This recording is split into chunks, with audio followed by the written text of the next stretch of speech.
Marc Storace in Malta, and on behalf of the Globe Club, we wanted to ask some questions. The Globe Club was originally your idea for Clan and Fan. How did that come about? Well, we were on tour in 2005, the Crocus Comeback Tour, after 17 years of not touring in the USA. And with Mandy Meyer on board and the new Rock the Block formation, we set off and started through the East Coast and happily got over through to Denver, Colorado, where we had a couple of days off. And who else shows up? My old friend since 35 years, Mr. Peter Valti. And anyway, after eating buffalo balls and checking bone marrow and checking out the Red Rocks and everything else, having a hell of a good time, we all realized that Peter was so energetic and enthusiastic about Crocus. And also after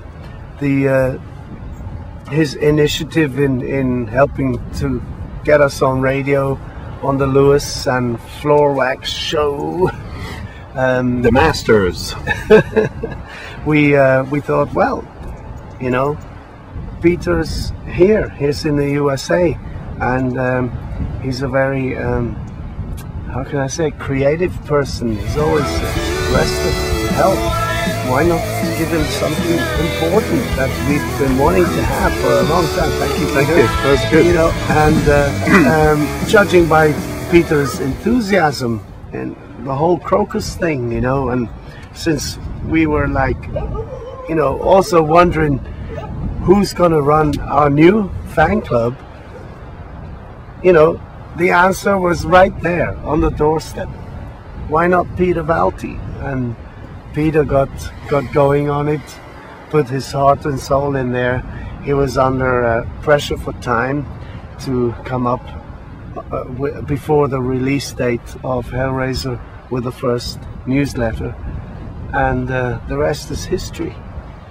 And it's fun because I know Marc for 35 years. I know pretty much all about him. I know Crocus when they were supporting T in the early ages there, and it was just a natural progression there, what that's concerned.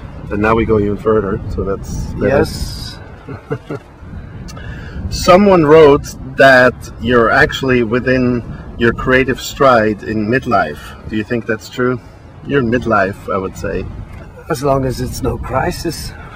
No, there's no crisis. No, there's no crisis here. Well, actually, people have a certain fixed notion, fixed ideas about things, like, you know, footballers should give up at a certain age and models should give up at a certain age. And I think, you know, that the human race is such a wide spectrum of people and characters and personalities, and you know, they shouldn't be narrowed down into a form, you know. And here I think I must Very be true. one of these persons who thank the heavens, you know, was given a talent, and I've been allowed to use it for so long, and I try to take care of myself and so on and so forth, and I still feel the energy, and I love doing what I do, and having people around me that inspire me helps me to concentrate more on what I want to do, rather than all the bits and bobs all around, which actually take energy and makes you feel like you're driving with the handbrake on. You know? And I think you can make better decisions also because you have a life experience. You know what to cut out, what to leave out, or not even touch, and concentrate on the positive and the creative. Exactly. I think that's a very important factor in life. A lot of people get bogged down by negativity, and sentimentality can also help with that. It's good to a certain point. I mean, I'm a sentimental person myself, as we all are, but we have different percentages of sentimentalism, and you know, life goes on, we have to move on, and you know, that's the basic. In other words, he's motto, like you know? a fine wine. He's getting better and better and better with age, and I mean that. This man is belting out 3 octaves in his mid-50s here that other people have to order a wheelchair. He's awesome. He's going to get better. Stay on board. I think it's worth it to give me the dollars back since I started this. What else do you do besides music? Well, lots of other things besides music and being a responsible father and everything else. I like staying creative, so if someone calls me, and I get a lot of phone calls to do lots of things, but I choose the best out of those, and I choose the less time consuming things because Crocus is my main baby. Right. And you know, I've done things like the Warrior album, this, the second this, and with Handyman was the first major movie I was in, and also And contributed the theme, yeah, Hellraiser, the title song of the new album, Hellraiser, was already finished in demo form when we were asked to contribute a song to the soundtrack.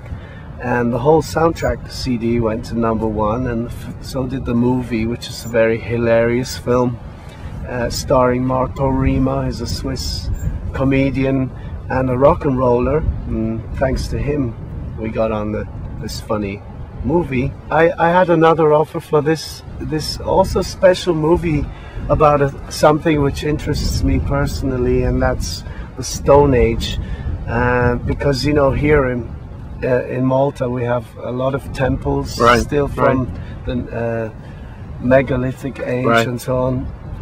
So it's actually, you know, part of world culture too. But anyway, this is going back.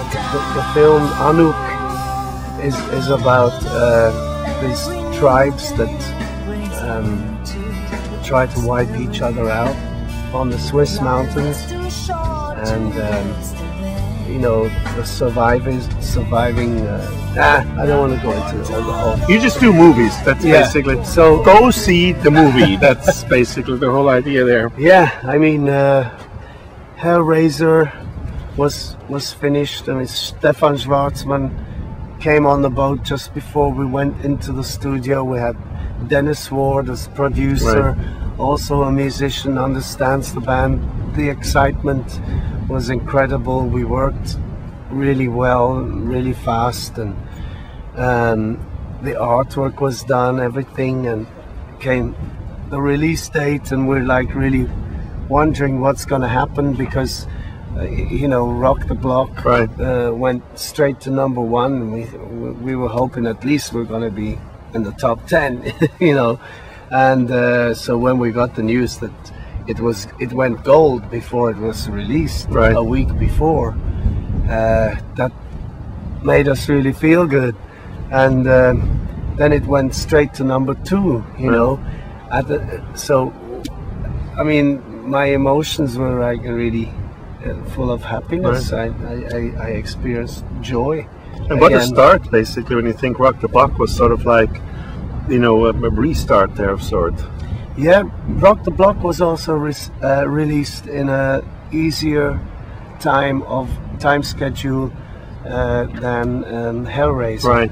Hellraiser was released in September, and that's the time when you have a lot of big releases, and it's heading towards Christmas, so the competition is bigger. So, but Hellraiser went to #2 in a big competition week in the first week, and the more important part really is in the chart positions it maintains, and that's even more important, that the consistency, rather than just being 1 week up there and then drop way down again. Yeah, exactly.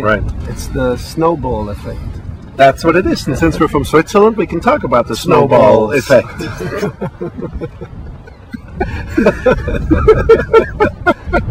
It's getting longer.